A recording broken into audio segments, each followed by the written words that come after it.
Bonjour à tous, bienvenue sur une vidéo atelier de l'écomusée Creusot-Monceau. Nous avons dans nos collections, objets appartenant à l'écomusée, une cocotte en tôle. Mais que fait cette cocotte chez nous? Laissez-moi vous raconter.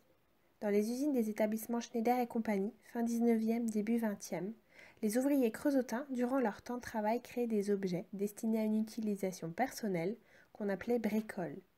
Ils utilisaient les matériaux bruts ou retravaillés et les outils et machines de l'usine. Une partie de la création pouvait être réalisée par quelqu'un d'autre et certaines pièces sorties de l'usine pour être terminées à la maison. Cette pratique, connue par la hiérarchie et tolérée par principe qu'on appelait la perruque, était illicite, interdit par la loi. Mais celle-ci permettait aux ouvriers de sortir d'un rythme de professionnel contraignant, 12 heures de travail par jour, 6 jours sur 7, dureté et dangerosité du travail. À travers ces objets, ils expriment leur talent manuel et compétences techniques. Ils font preuve également d'un vrai investissement et de concentration. Ils pouvaient réaliser des objets pratiques ou des cadeaux pour faire plaisir à leurs proches. Voici un lit de poupée en fer, bricole fabriqué aux établissements Schneider et compagnie par Francis Beaulieu en 1927-1928 et offert en cadeau de Noël à sa nièce et filleule, Madame Yvonne Berthier, à ses 6 ans. Il réalisa également pour elle ce poêle à charbon en fonte de 43,5 cm de hauteur, 31 cm de longueur et 21,5 cm de profondeur. Voici quelques créations pratiques, comme un briquet datant de 1920 et ce gaufrier réalisé entre 1935 et 1940 par des ouvriers creusotins. En dehors de cette pratique pour eux-mêmes ou pour des commandes passées par la famille, les amis, les collègues, ils étaient parfois mis au défi de réaliser des pliages minutieux professionnels. Voici donc une cocotte en tôle pliée au marteau-pilon, exécutée par des ouvriers creusotins en 1826. Elle fait 6,4 cm de hauteur, 6,4 cm de longueur et 2,7 cm de largeur. Réalisée sur un marteau-pilon de 100 tonnes équipé d'un marteau de 5 mètres. La force et la précision du marteau-pilon avec la technique des ouvriers ont réalisé cet exploit. Parlant de cocotte, je vous propose de réaliser votre propre cocotte en origami. Pour cela, il vous faut des feuilles de papier blanches ou à carreaux, une paire de ciseaux, un crayon de papier, une gomme et une règle. Une fois votre papier choisi, il faut tracer un carré de 15 cm de chaque côté sur votre feuille. Et ensuite le découper. N'hésitez pas à demander de l'aide à vos parents. Une fois votre carré de 15 cm de chaque côté de découpé, faites un quart de tour.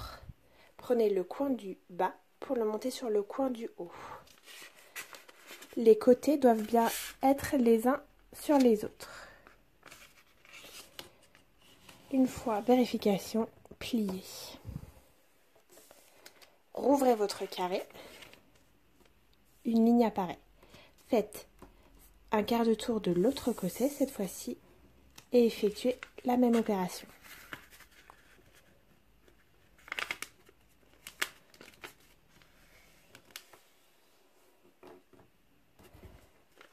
En ouvrant, vous avez deux lignes perpendiculaires. Nous allons de nouveau prendre le coin du bas pour le mettre cette fois-ci au milieu, au croisement des deux lignes déjà tracées. Lorsque le coin est pile à cet endroit-là, appuyez et pliez. Nous allons faire la même opération pour le côté droit et le côté gauche. Côté droit, coin au centre, on appuie, on revient et on s'occupe du côté gauche. Coin au centre.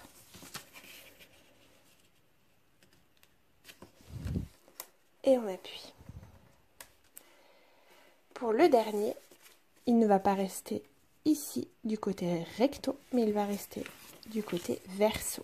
Donc, nous prenons le coin et nous le mettons au centre de l'autre côté.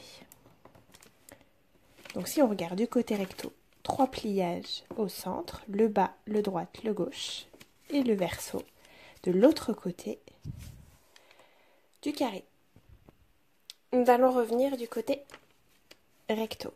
On va effectuer de nouveau des pliages du coin vers le centre, mais cette fois des 4 côtés.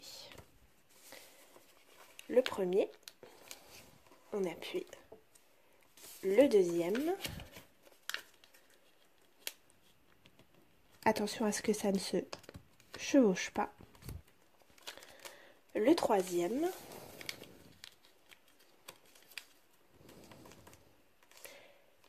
et le dernier, le quatrième. Appuyez bien pour que ça ne se rouvre pas en totalité. Donc du côté recto, vous avez les 4 pliages que vous venez de faire. Et de ce côté-ci, donc du côté verso, vous avez la possibilité à un seul endroit de glisser votre doigt. Nous allons rester de ce côté-ci. Vous allez prendre le coin de droite et le rabattre sur le coin de gauche. Hop. Bien faire ce support.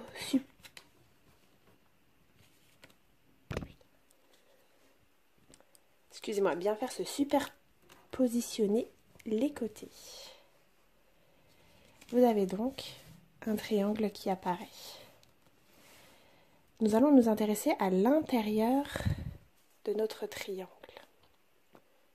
À l'aide de votre doigt, vous allez vous glisser, non pas du côté gauche à l'extrémité, mais au milieu du pliage, dans l'endroit où vous sentez la possibilité de soulever. Et ensuite, vous allez tirer vers l'extérieur pour créer cette forme-là. La même chose du côté droit. À l'intérieur, non pas aux extrémités, mais à l'intérieur, vous soulevez le papier et ensuite, vous tirez. Vous devez obtenir cette forme-là. Donc, que vous avez cette forme, nous allons ouvrir, remonter le coin bas vers le même niveau que les coins du haut. Cette forme apparaît avec toujours de ce côté-ci la possibilité de glisser votre doigt. Vous allez faire un quart de tour à gauche pour qu'on passe cet endroit-là à droite. Nous allons maintenant créer la tête de la cocotte. Vous allez prendre le coin du bas pour le remonter sur le coin du haut en laissant le papier rouler entre guillemets en dessous de ce côté-là. Hop. Hop, bien mettre le coin du bas sur le coin du haut et prendre le coin de papier pour le rabattre au centre, juste ici, et appuyer ici. Vous venez de créer la tête de votre cocotte. Nous allons créer maintenant la partie basse de la cocotte. Prenez la cocotte entre vos doigts et à l'intérieur de celle-ci, nous allons non pas en bas ni en haut, mais dans la partie du milieu, excusez-moi, du milieu, glisser notre doigt juste ici, vous voyez, où le papier soulève, et tirer vers l'extérieur. Attention à ce que cet endroit reste à l'intérieur et tirer pour créer la partie basse de la cocotte. Vous pouvez appuyer pour terminer. Et voici, j'espère que cet atelier vous a plu. N'hésitez pas à nous envoyer une photo de vos créations. On serait ravis de les découvrir. À bientôt.